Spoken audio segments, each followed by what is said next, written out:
యేసుక్రీస్తు నామంలో పరిశుద్ధాత్మ ఆశీర్వాదం ప్రతిరోజు చూస్తూ పొందుకుంటున్న ప్రతి ఒక్కరికి హృదయపూర్వక వందనాలు తెలియచేస్తూ ఉన్నాను. ప్రతిరోజు ప్రార్థన చేసుకునుట, వాక్యం ధ్యానించుట, పరిశుద్ధాత్మ ఆశీర్వాదం పొందుకునుట ఎవ్వరూ మర్చిపోవద్దు, మానవద్దు.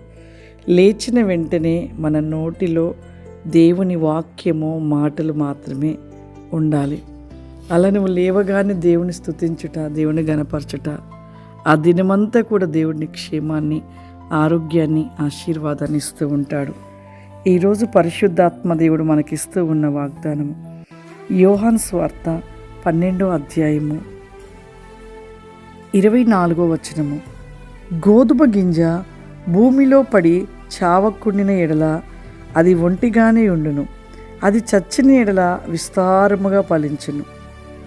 గోధుమలు ఏమైనా గింజలైనను మనం వేసినప్పుడు, గోధుమ గింజలనే కాదు, వేసినప్పుడు కొన్ని గింజలు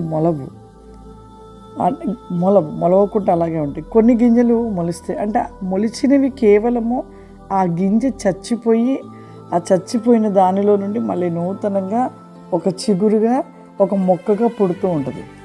ఆ మొక్క పెద్దదయ్యి విస్తారమైన అవి పండ్ల చెట్లే కానివ్వండి, ఒక గింజలే కానివ్వండి, విస్తారమైన గింజలుగా ఇవ్వబడుతూ ఉంటాయి.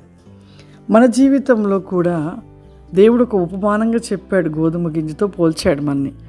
అంటే మనం భూమి మీద యేసుప్రభుని తెలుసుకున్నాక మనలో ఉంటున్న పాపాన్ని విడిచిపెట్టకుండా, మోసాన్ని విడిచిపెట్టకుండా, అబద్ధాన్ని విడిచిపెట్టకుండా, ఇంకా గోధుమ గింజ వల్ల చావకుండా మనము అలాగే నులివెచ్చని స్థితి కలిగి ఉన్నప్పుడు మనలో ఫలింపు ఉండదు, ఆశీర్వాదం ఉండదు. ఒక వ్యక్తి చనిపోయాడు అనుకుందాం, చచ్చిపోయిన ఒక శవము అతను బతికున్నంత వరకు మంచిగా ఉంటాడు. కానీ చనిపోయాక అతన్ని మనము తిట్టినా ఉలకడు, కొట్టినా ఉలకడు, ఒకవేళ ఇంకేదైనా పెట్టి కొట్టినా ఉలకడు, అసలు ఏమన్నా కూడా చల్లం ఉండదు. అంటే చచ్చిపోయాడు, అతనికి ఇంకేం లేదు జీవం. అంటే మనము కూడా దేవుని బిడ్డలు ఎలా ఉండాలంటే, భూమి మీద మనని ఎవరన్నా ఏమన్నా ఎటువంటి రీతిగా మనం మాట్లాడినా మనం ఎలా ఉండాలి, దేవునిలో ఎలా ఉజ్జీవింపబడిన వారిగా ఉండాలి. చచ్చిన శవంలాగా ఉండకూడదు, ఉజ్జీవించబడిన వారిగా ఉండాలి. మనము దేవునిలో ఉంటూ ఆయనను ఆరాధించట్లో, మనని అనేకులు దూషించినప్పుడు చచ్చిపోయిన ఒక గింజ ఎలా ఉంటుందో, చచ్చిపోయిన ఒక వ్యక్తి ఎలా ఉంటాడో, అవి ఒక మాటలైనను, తిట్లైనను, ఒకవేళ మన ఏదైనాను వాటిని మన చెవినైనను, మన మనసుకైనను అవి వచ్చినను కూడా అవి మనం వాటిని ఏం చేయాలి, వాటిని ఏమాత్రం కూడా మనలోనికి రానివ్వకూడదు, వాటిని మనం పట్టించుకోకూడదు. అందుకే చచ్చిపోయిన శవాన్ని మనం ఏం చేసినా ఏమీ ఉండదు. అంటే మనం దేవునిలో అలా ఉండాలి, చనిపోయిన వారిగా ఉండాలి. మన యొక్క క్రియలు మనం ఎలా అంటే మన పాపపు విరోధ జీవితాన్ని చంపివేసేసుకోవాలి. ఒకవేళ మనకి ఇంకా అనేకమైనవి బయట నుండి వచ్చిన మన వాటిని చూసి మనము పరిగెట్టకూడదు.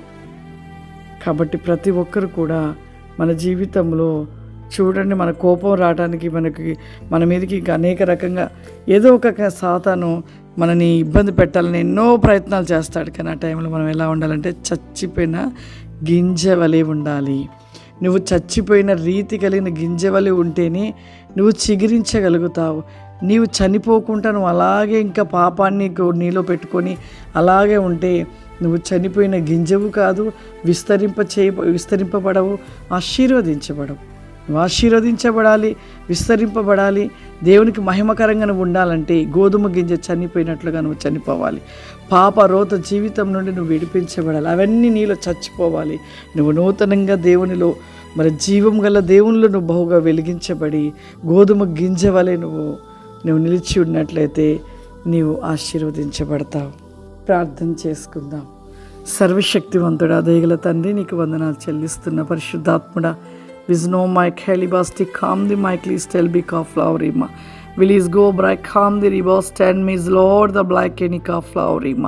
ప్రతి వికోసమే తండ్రి పరిశుద్ధాత్మన చూస్తున్న ప్రతి ఒక్కరిని ప్రభావ మీ శక్తి చేత నింపండి. ఆత్మ స్వరూపుడు అభిషక్తుడా పరిశుద్ధాత్ముడా మీ యొక్క మంట వేకమతి క్రోస్టి కామ్ ది మై కెని గ్లోబాస్టి కౌరిమ వెనిజా బాస్టిన్ మై లార్డ్ ద బ్లాక్ కెని హోలీ స్పిరిట్ అబాస్టి కౌరిమ బలమైన ఆత్మ వేకమైన శక్తి చేత ప్రతి బిడ్డని నింపమని అడుగుచున్నాను తండ్రి. నీకు స్తోత్రములు.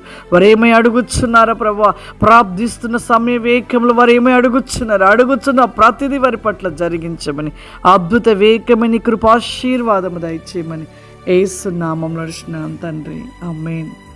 God bless you. దేవుడు మిమ్మల్ని అందరూ దీవించును గాక. ఆమేన్.